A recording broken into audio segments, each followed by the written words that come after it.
TWR Монгол байгууллагын найдвар доторх эмэгтэйчүүд хөтөлбөр танд хүрч байна. Бид бол Бурхны сайн мэдээ болон Есүс Христийн найдварыг түгээж буй найдвар доторх эмэгтэйчүүд.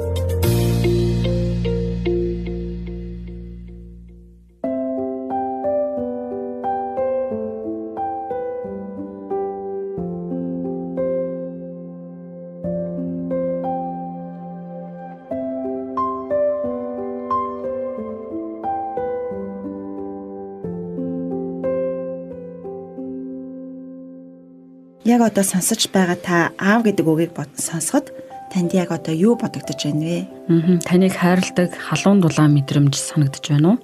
Эсвэл байнга л аавын хатуу ширээ үг хэлж чанга гараар хүмүүжүүлдэг хүн таны санаанд бууж байна уу? Магадгүй та аавыгаа огт мэддэггүй, хизээж харж байгаагүй болохоор хинч одоо санаанд орохгүй байж бас болох юм. Аав гэдэг хүн таны амьдралд байсан ч байгаагүй ч охидуудын амьдралд маш чухал нөлөөтэй байдаг. Учир нь гэх юм бол охид бүр нас биед хүрэхээрээ ээж эхнэр болдог шүү дээ. Тиймээс өнөөдөр найдвар доторх эмэгтэйчүүд нэвтрүүлгээрээ аавын талаарын сэдвийг ярилцахаар сонгосон байгаа. Сайн байцгаана уу? Найдвар доторх эмэгтэйчүүд нэвтрүүлэг маань эхэлж байна. Сайн уу гэрлээ, сайн байцгаана уу эрхэм сонсогчдоо. Тэгээд та бүхэндээ энэ өдрийн мэндийг хүргэж байна. Тэгэд бидний өнөөдрийн сэдв аав ба охидууд. Нэвтрүүлгийн ихэнд хэлсэнчлэн эмэгтэй хүний амьдралд аав нь ямар харилцаатай байснаас хамаарат амьдралд нь үзүүлэх нөлөө нь янз бүр байдаг. Тэгээд жимсээ чиний жишээ аавтайгаа ямар харилцаатай байсан бэ? За энэ бас их л хэцүү асуулт юм шүү.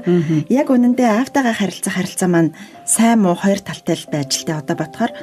Одоо ч гэсэн аав ээж хоёр маань хамтдаа амьдардаг, миний амьдралын чухал хүмүүс хэвээрэл байгаа. Гэхдээ бага насаа бодохоор надад даван тулах ястай хэцүү байсан бас тий. Аав маань маш сайхан ааштай үедээ тэрвэрч үнсэл хайртай гэл хичнээн сайхан хүн байна. Харин уурлах үедээ биеэ барьж чаддаггүй бид нэрийг өстө муу мухай үгээр доромжлон заримдаа бас зодорын амт үзэн штэ. Иймэрхүү зүйлс хүн одоо хүний сэтгэлд гүн шарах үлдээдэг юм байл л дээ. Тийм амарханч бас эдгэр зүйлс нь мартагддаггүй.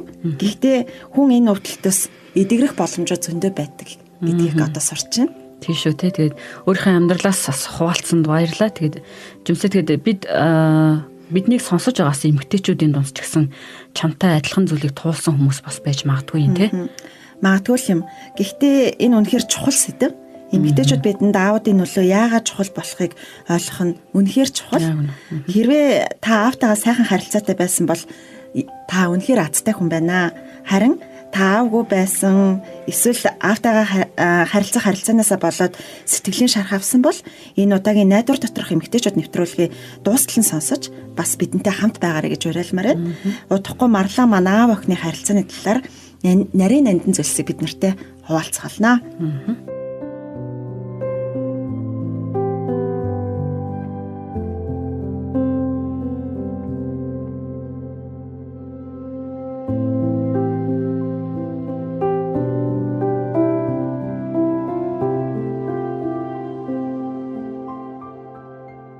За эрхэм сонсогчдоо энэ өдрийн мэндийг хүргэе. За энэ сэдвээр ярилцах нь үнэхээр бас чухал санагдаж байна. Та нартай бас өдрийн мэнд хүргэе. За би өөрийгөө одоо том болсон хүүхдүүдтэй эмэгтэй гэж боддогч заримдаа одоо ч гэсэн аавын охин хэвээрэл юм шиг санагддаг л та. Тэгэхээр аав маань өөд болоод олон жил өнгөрсөн ч хаяа бол үнэхээр их сандаг. Тэгэхээр аавын бид хүнтэй танилцахны бид газар үзээ гэдэг үг ямар үнэн юм бэ гэж бодогддог. Ер нь аав охины хооронд нэг л онцгой холбоо байдаг штэ. Тэгэхээр эмэгтэй хүн хэдэн настай байхаас үл хамааран тэр холбоо дотроо одоо амьд явдаг. За аавтайгаа ямар харилцаатай байснаас хамаарат эмэгтэй хүн цаашдаа өөрийгөө яаж хардаг вэ? Ирчүүдтэй одоо яаж хэрхэн ярилцах вэ гэдэг дээр хүртэл шийдэгддэг юм шиг санагддаг. Аав гэдэг хүн охиныхоо хувьд эрэгтэй хүн гэж хэн болохыг анхлан одоо харуулдаг хүн шүү дээ. Тэгэхээр эрэгтэй хүн ямар үг хэлдэг, яаж уралдаг, яаж хайрладаг, бас одоо яаж дэмждэг вэ гэдгийг охид ааваасаа сураад авчдаг. Тэгээд тэр Тэр нь одоо насанд хүрээд өөрсдөө ч анзааралгүйгээр одоо бусад ирчүүдтэй харилцах харилцаанд нь илэртгэлтэй. За аавын хайр ээжийнхээс бол арай өөр. За ээжийн хайр одоо ихэнхдээ л зүгээр одоо байгаагаар нь биднийг хайрладаг тийм ээ. Тэгэхээр аавын хайр заримдаа одоо сайн байвал хайрлна гэдэг ч юм уу тийм мэдрэмж төрүүлдэг тал байдаг л да. Тийм болохоор зарим охид хайрыг хүртэхийн тулд хичээх ёстой байна гэж дотроо ойлгочихдаг. За зарим аавууд огттой хайраа илэрхийлж чаддгүй л дээ. Угаасаа одоо тийм зантай хүмүүс бас байж болно тийм ээ. Тэгэхээр тийм үед ээжүүд аав чинь чамайг одоо хайрладаг зүгээр л одоо илэрхийлж чаддгүй маа гэдгийг одоо тайлбарлах хэрэгтэй болдог. Харин аав охинтойгоо сэтгэлээ нээж ярьж чаддаг бол тэр охинд өгч байгаа одоо хамгийн том бэлэг гэсэн үг. За аауд ихэнхдээ гэртээ байнга байдаггүй болохоор тэдний хэлсэн ганц үг охины сэтгэлд их хүчтэй тусдаг. За чи чаднаа гэж хэлсэн үг эсвэл одоо эсэргээр огт анзаараагүй нэг үйлдэл хүртэл одоо охины дотор гүн үлддэг бахан л те. За хэрвээ аав охиндоо итгэл хүлээлгэж өсгөх юм бол тэр охин насанд хүрээд өөртөө итгэлтэй бас бие даасан эмэгтэй болдгоо. За энэ бол судалгаагаар гарсан байдаг. За гэхдээ бүх охид ийм хайр халамж дунд бол өсч чадахгүй тийм ээ. Зарим аавууд хатуу уцаартай эсвэл сэтгэл санааны хувьд одоо байхгүй байдаг. Тийм үед бяцхан охин дотроо мэдээж аав надад дургүй юм байна. Тийм болохоор би өөрчлөгдөх ёстой гэж боддог. За энэ бодол охины дотор одоо шарах болж үлдээд насанд хүрэхээрээ эрэгтэй хүнтэй одоо харилцахад нь саад болдог. За зарим эмэгтэйчүүд хитрхи одоо хүчтэй бүхнийг өөрөө хийдэг, бүхнийг удирддаг болчихсон байдаг штэ. Бидний иргэн тойрон тийм эмэгтэйчүүд зөндөө байдаг. За гаднаас нь харахад одоо айгүй мундаг сайн мэт боловч дотроо бол энэ нь өөрийгөө хамгаалж байгаа хэлбэр л дээ. За аавын орон зай хоосон байгаа болохоор өөрөө эрэгтэй хүний үүргийг өөрчилсөн байгаа. За энэ хамгаалалт нь нэг талаараа одоо тустайж нөгөө талаараа эмэгтэй хүний зөөлөн эмэгтэйлэг чанарыг одоо илэрхийлэхэд хэцүү болгодог л доо. За тэгэхээр энд одоо нэг асуулт гарч ирж байна. Таны аав ямар хүн байсан бэ? Танд одоо дэмжлэг өгдөг байсан уу? Эсвэл өргөлж одоо дутагддаг байсан уу? За хэрвээ та аавтайгаа холбоотой сэтгэлийн шарах одоо танд байдаг бол тэрнтэй яах вэ гэдэг сонголт одоо таны гарт байдаг. Зарим хүмүүс одоо ингээ гомдлоо насан туршдаа тээж явдаг штэ тий. Зарим нь байнга дотроо тэмцэж шархаа онгорхоо байлгадаг. Харин 3 дахь сонголт бол би өнгөрснийг ойлгож уучлаад өөрийгөө чөлөөлөх. За энэ 3 дахь зам амархан биш л дээ. Гэхдээ эдгэрэл одоо тэндээс л эхэлдэг. Боломжтой бол сэтгэл зүйч эсвэл одоо пастортай ярилцаад үзээрэй гэж зөвлөмөр байна. Харин боломжгүй бол өөрөөсөө эхэлж бас болно. Юунд дурлаад байгаагаа, юу хамгийн их өвтгдгийг бичээд бас үзэж болно. Тэгээд тэр бүхнээ бурханд залбирлаар өгөөрэй гэж хэлмээр байна. За мэдээж уучлал бол хамгийн гол түлхүүр. Уучлах гэдэг нь бурууг зөвтгөж байна гэсэн үг биш л дээ. Харин өнгөрсөн зүйл таны өнөөдөр маргаашийг удирдахыг зогсоож байгаа хэрэг. За бас өөрийгөө уучлах хэрэгтэй. Энэ бүхэн таны буруу байгаагүй гэдгийг ойлгох нь маш чухал. За тэгээ эцэст нь гэж хэлэхэд нэг зүйлийг сануулахыг хүсэж байна. За бидний одоо аавууд мэдээж төгс байгаагүй, миний аавч гэсэн төгс байгаагүй. Харин бидэнд нэг төгс аав бий, тэр бол бурхан. Та аавгүй өссөн ч бай гэсэн аавын хайр дутагдсан ч байсан бурхан таныг өөрийн охин гэж хардаг. Тэгэхээр тэрэнд та хангалттай үн цэнтэй хүн. Энийг одоо зүрх сэтгэлээрээ мэдэрч авч чадах юм бол тэр мөчөөс л жинхэнэ эдгэрэл эхэлдэг гэж хэлмээр байна. 3 сарын 14-нд 12 цагаас 104 зам дах Папа кафед болох найдвар доторх эмэгтэйчүүд сонсогчдын уулзалтанд орж байна. Холбогдох дугаар 97 89 11 89 87 найдвар доторх эмэгтэйчүүд сонсогчдын уулзалт.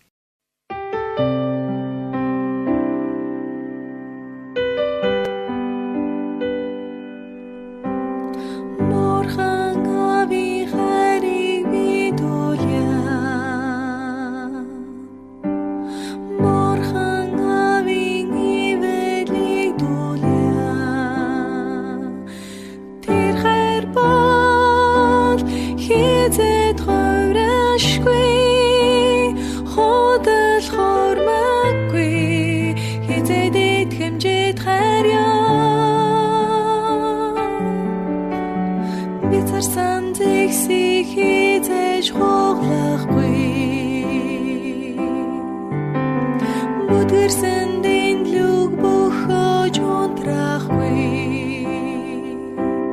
тэр хайр бол хизээд ховрашгүй худал хормаггүй хизээд итгэмжит хайр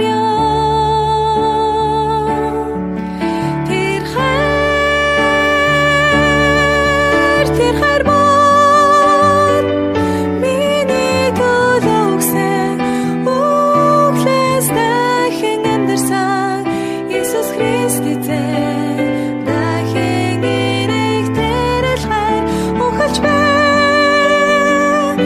эмчлэн гэрэлж нарч бай эрх баригч тэр хайраас салгаж чадахгүй мөнх юм тэрэл хайр Иесус тэр хайр бол миний төлөвсөн өглөөс дахин амьдарсан Иесус Христ эзэн дахин ирэх тэрэл хайр ухалж бай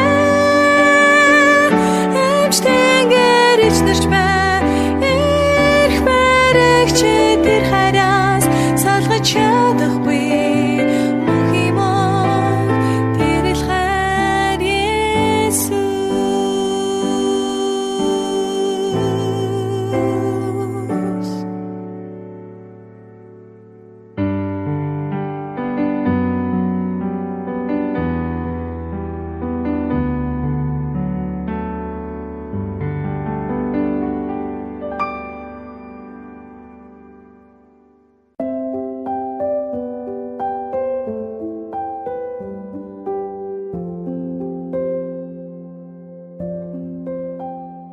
Тэгэд өнөөдөр бид аауд охидынхаа сайн сайхан явахт нь ямар чухал нөлөөтэй вэ гэдэг талаар ярилцаж байгаа. Тэгээд бид янз бүрийн л аудын дүр төрхий талаар да ярьсан. Тэгээд харин одоо ааваасаа авсан өвдөлтийг хэрхэн даван туулах тухай Библиэс суралцъя. Тэгээд чимгээгч маань энэ талаар бидэнд дэлгэрэнгүй хүргэх болно.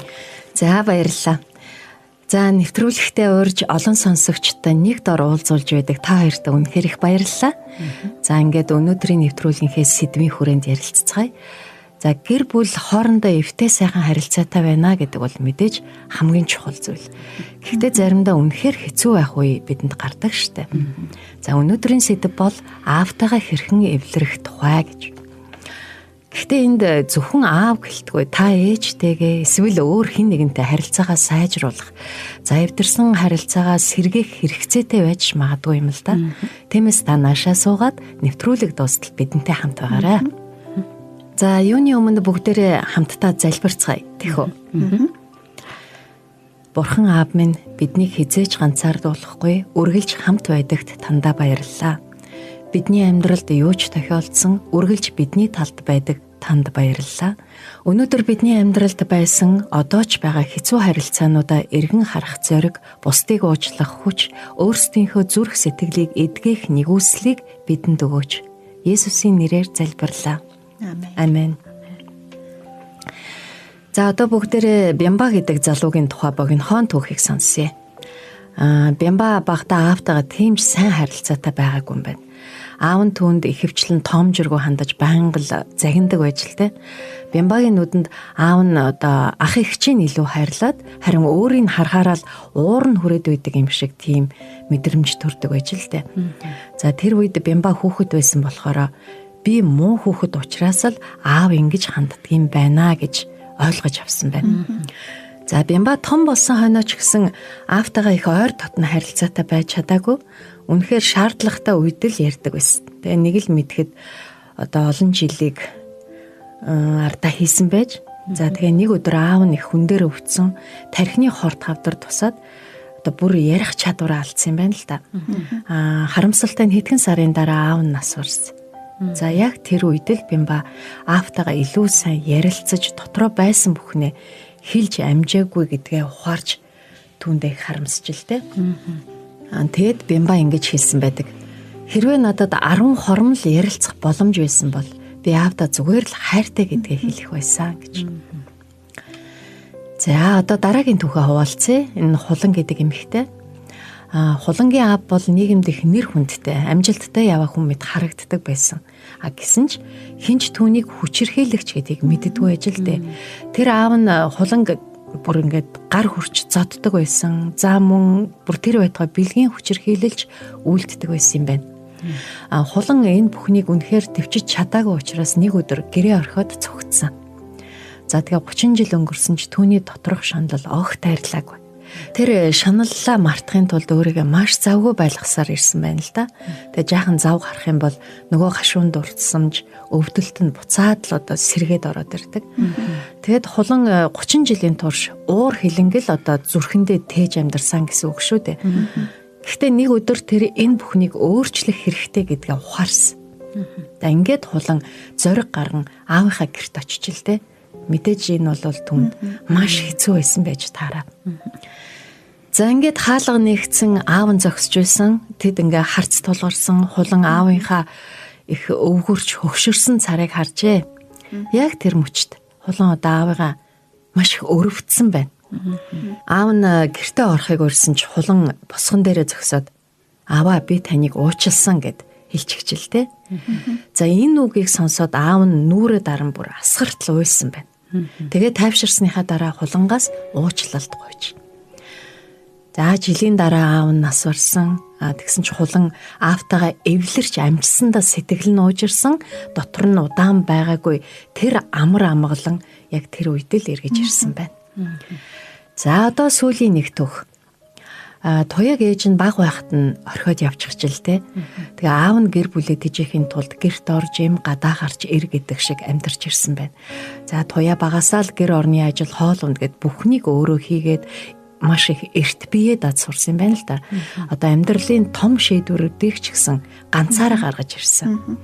За ингээд их олон жил өнгөрсөн. Туяа өөрийн гэсэн сайхан гэр бүлтэйж болсон.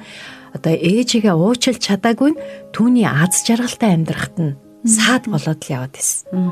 За бид насанд хүрэх хүртлээр хин нэгнээс сэтгэл санаа эсвэл одоо биеийн махбодын хувьд шарх авдаг. За энийг бол хинч тойрдгүй хүний амьдрал учраас. За аав ээжүүд маань хүртэл өөрсдөө алдаа гаргадаг. Тэд ч бас төгс биш шүү дээ, тийм ээ. Гэхдээ нэг зүйлийг ерөөсөө мартаж болохгүй. Алдаа гэдэг заримдаа маш том хор уршигтай байдаг. Хүн одоо алдаа гаргадаг юм чинь гэд хүнийг гомдоох үг үйлдэлийг зөвтгөж болохгүй шүү дээ, тийм ээ. Хэрвээ бид уур хилэн гомдлоо тээсээр л байх юм бол эцэст нь бид өөрсдөө тэр уурынхаа боол нь болдог, тийм ээ. Уур хилэн биднийг бусдыг хайрлахад саадуулдаг, бас бусдаас хайрыг хүлээж авахд хүртэл саадуулдаг шүү дээ.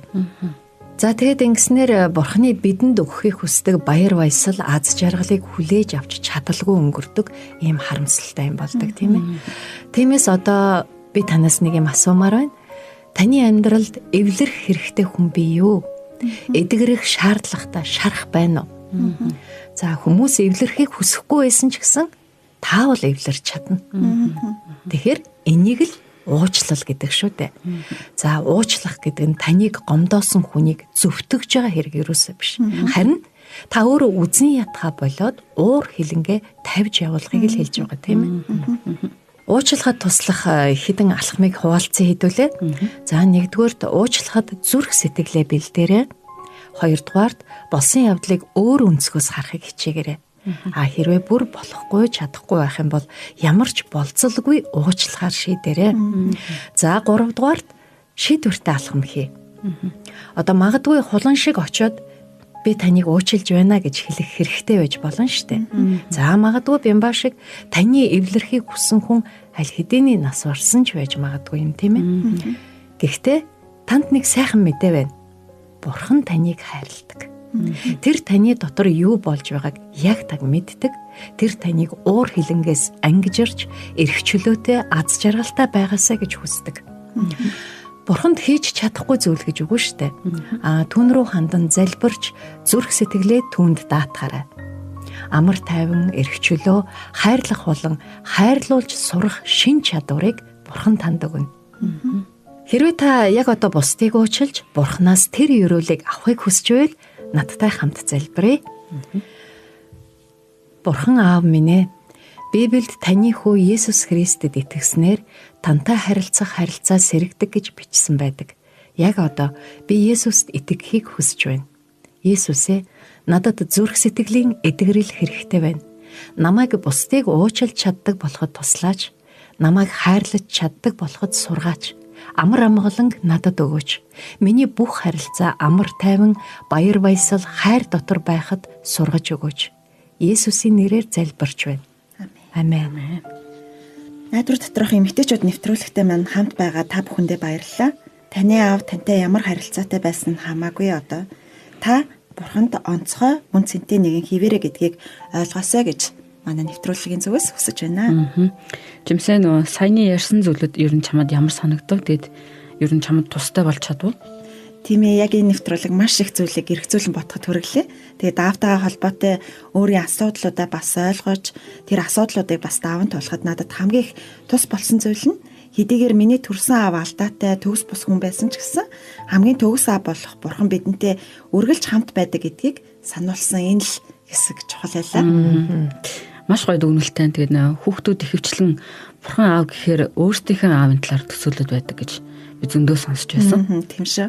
Тэгээ аав гэдэг хүний зан арын шингаар Бурханыг ч бас тийм гэж ойлгох талтай байдаг л да. Гэхдээ миний хувьд аав маань алдаа гаргасан ч гэсэн хүндлэгдэх хэрэгтэй жирийн л нэг хүн тий гэж харж эхэлснээр би эдгэрч эхэлсэн хэрэг. Харин Бурханы хувьд бол энэ бол өөр штэ. Бурхан аав намайг үргэлж хайрладаг, хизээч алдаа гаргадаггүй. Бурхан бас миний бүтээгч орчлын ертөнцийн цорын ганц эзэн учраас миний хүндлэлтийг зүй ёсоор хүртэх ёстой нэгэн гэж би хардаг. Тэгээд энэ хүндлэлт сонголт байхгүй гэж итгэж байна. Найдвар доторх эмэгтэйчүүд нэвтрүүлгийн дараагийн дугаарт бид мөн л эмэгтэйчүүдийн дунд тохиолддог сэдвүүдийн талаар ярих болно. Бидэнтэй хамт байгаарай. Хэрвээ та аавынхаа тухай эсвэл өөр ямар нэгэн зүйлийн талаар бидэнтэй хуваалцахыг хүсвэл нэвтрүүлгийн төгсгөлд гарах хаягаар бидэнтэй холбогдорой. Бид үргэлж нийлтдээр таныг сонсох болно шүү. Тэгээд баярлалаа. Дараагийн дугаар хүртэл түр баяртай. Баярлалаа.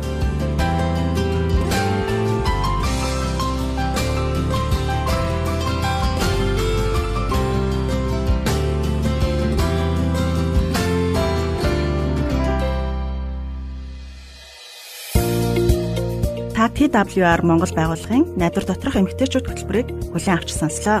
Та бидэнтэй холбогдохыг хүсвэл TWR Women of Hope Mongolia Instagram болон Facebook пэйж хуудасаар мөн 90700751 дугаараар холбогдорой. Нэвтрүүлэгтэй холбоотой таны санал сэтгэлийг бид хүлээн авахдаа баяртай байх болно.